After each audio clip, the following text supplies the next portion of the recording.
Hello friends, welcome to my channel. आज मैं आपको ब्लाउज की छोटी छोटी जानकारी जो है वो मैं आपको इस वीडियो में बताने वाली हूँ। तो वीडियो को पूरा देख लो, ताकि वीडियो पसंद आया होगा तो प्लीज लाइक भी करिए और शेयर भी करिए और हमारे चैनल को सब्सक्राइब कीजिए।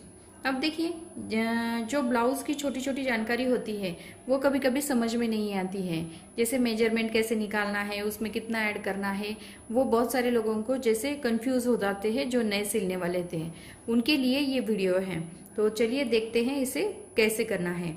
अब देखिए, यहाँ पे मैं आपको पहले तो ब्लाउज की हम लंबाई निकालते हैं कि जब भी हम ब्लाउज का नाप लेते हैं तो उसमें हमें लंबाई निकालनी पड़ती है।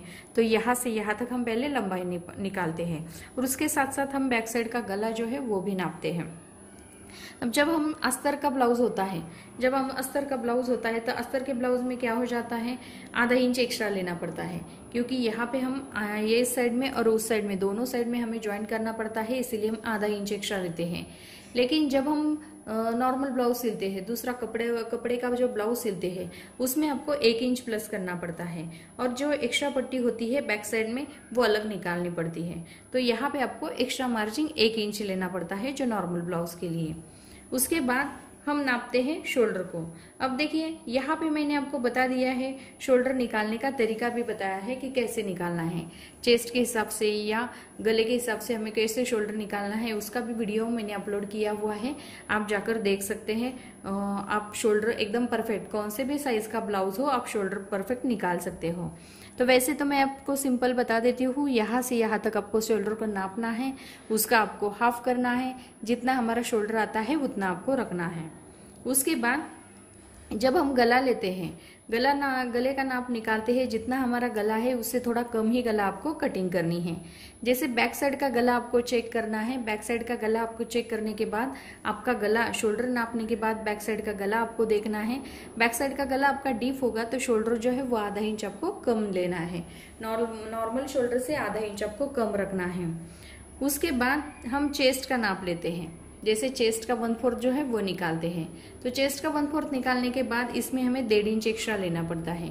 जितना भी हमारा चेस्ट का नाप आता है उसमें आपको 1.5 इंच एक्स्ट्रा लेना पड़ता है। जितना हमारा कमर का नाप आता है उसमें भी हम 1.5 इंच एक्स्ट्रा ले लेते हैं। नहीं तो यहाँ पे जो 1.5 इंच होता है, 1.5 इंच एक्स्ट्रा लेते हैं, उतना ही हम यहाँ पे नीचे रखते हैं, क्योंकि यहाँ पे हमें क्या करना पड़ता है, बैक साइड में जो टक्स पॉइंट आते हैं उसमें सिर्फ एक्स्ट्रा लेना पड़ता है। तो ये आप चेस्ट का जितना नाप है उतना ही आप नीचे रखेंगे तो भी कमर में वो चल जाता है। उसके बाद यहाँ पे हम कटोरी का जो पार्ट है, कटोरी के साइड का पार्ट वो निकालते हैं। उसके बाद यहाँ पे हम कटोरी का जो पार्ट निकालते हैं उसका भी वीडियो मैंने स्पेशल वीडियो जो है वो बनाया है। तो यहाँ पे मैं फिर से आपको बता देती हूँ, जहाँ पे हम इस तरह से यहाँ पे राउंड शेप निकालते हैं, निकालने के बाद यहाँ से यहाँ तक हम 2.5 इंच लेते हैं और यहाँ पे हम चौड़ाई जो है, लंबाई जो है गले की वो 1.5 इंच पे रखते हैं। उसके बाद ये गला नापने के बाद एक सीधी लाइन लगाते हैं, ये कटोरी का जो पार्ट होता है वो तैयार हो जाता है। लेकिन वो कटोरी का पार्ट जो होता है वो बेसिक पार्ट होता है, उसके आगे हमें कटोरी को बढ़ाना होता है। तो कटोरी को कैसे बढ़ाते हैं इसका वीडियो मैंने अपलोड किया हुआ है, फिर भी मैं आपको बता देती हूँ। यहाँ पे आपको कटोरी का जो सेंटर है, पूरी कटोरी का नाप नापना है, उसका सेंटर आपको निकालना है और सेंटर से नीचे आपको 1.5 इंच लेना है। सेंटर से नीचे आप 1.5 इंच लेंगे तो उसके आगे आपको 1.5 इंच लेना है टक्स पॉइंट के लिए। 1.5 इंच लेने के बाद जो हमारा कटोरी का नाप आता है, जैसे हमारा कटोरी का नाप यहाँ से यहाँ तक 6 इंच आया है तो उसका हाफ आता है हमारा 3 इंच। 1.5 इंच हम टक्स पॉइंट के लिए लेते हैं, उसके आगे आपको 3 इंच लेना है और एक्स्ट्रा थोड़ा मार्जिन रखना है।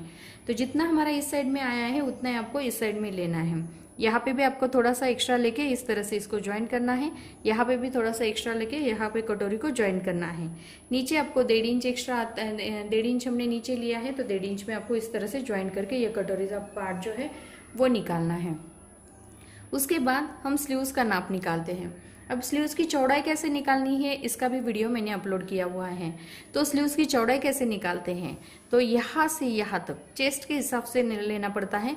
तो जहाँ पे हमारी चेस्ट का नाप बढ़ जाता है वैसे ही हमारा आर्मोल का क्रॉस जो है वो बढ़ जाता है। तो हम क्रॉस में नापते हैं, क्रॉस में नापने के बाद हमारी स्लीव्स की चौड़ाई निकलती है।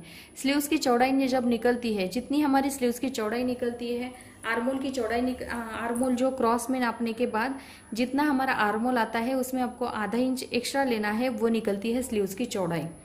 उसके बाद यहाँ पे हमें स्लीव्स की लंबाई नापनी है। जितनी हमारी लंबाई है उतना उसमें आपको 1.5 इंच एक्स्ट्रा लेना है नॉर्मल ब्लाउज के लिए। लेकिन जब हम अस्तर वाला ब्लाउज बनाते हैं तब आपको आधा इंच एक्स्ट्रा लेंगे तो भी चल जाता है, क्योंकि यहाँ पे नीचे के साइड में 1/4 इंच की सिलाई आती है और ऊपर के साइड में हम स्लीव्स को ज्वाइन करते हैं तब हमारी 1/4 इंच की सिलाई आती है। ये दोनों साइड में आपको ज्वाइन करना है, तो यहाँ पे आप आधा इंच या सिलाई में ज़्यादा जाता होगा तो 1/4 इंच लेंगे तो भी चल जाता है। तो हमारी स्लीव जो है वो परफेक्ट बैठती है। नॉर्मल ब्लाउज होगा तो आपको इसमें 1.5 इंच बढ़ाना है। तो यहाँ पे आपको जैसे कमर का 1/4 निकालना है और चेस्ट का 1/4 निकालना है, ये आपको देखना है। तो स्लीव्स की चौड़ाई कैसे निकालनी है वो मैंने बताया है। स्लीव्स में कितना एक्स्ट्रा मार्जिन रखना है वो भी मैंने आपको बताया है। शोल्डर जो है, शोल्डर लेने के बाद उसका हाफ करके हमें जैसे डीप गला होगा तो कैसे रखना है, आधा इंच शोल्डर को कम करना है। गला भी आपको 2.25 या 2.5 इंच पे रखना है। कमर जितना होगा उसमें आपको 1.5 इंच एक्स्ट्रा रखना है। कटोरी का जो पार्ट होता है वो कैसे बढ़ाना है वो भी मैंने ओरली बताया है। फिर भी आप स्पेशल वीडियो जो अपलोड किए हुए हैं आप चैनल में जाके देख सकते हैं, उससे आपको ज़्यादा फायदा होगा। तो यहाँ पे मैंने बहुत ही सिंपल तरीके से पूरी ब्लाउज की जानकारी जो है वो मैंने आपको बहुत सिंपल तरीके से दी है। नाप कितना लेते हैं, कैसे लेते हैं, कितना एक्स्ट्रा बढ़ाते हैं अस्तर ब्लाउज में भी और नॉर्मल ब्लाउज में भी। तो इस तरीके से मैंने आज ब्लाउज की जानकारी दी है। तो वीडियो पसंद आया होगा तो प्लीज़ लाइक करें, शेयर करें और हमारे चैनल को सब्सक्राइब करें। Thank you for watching this video.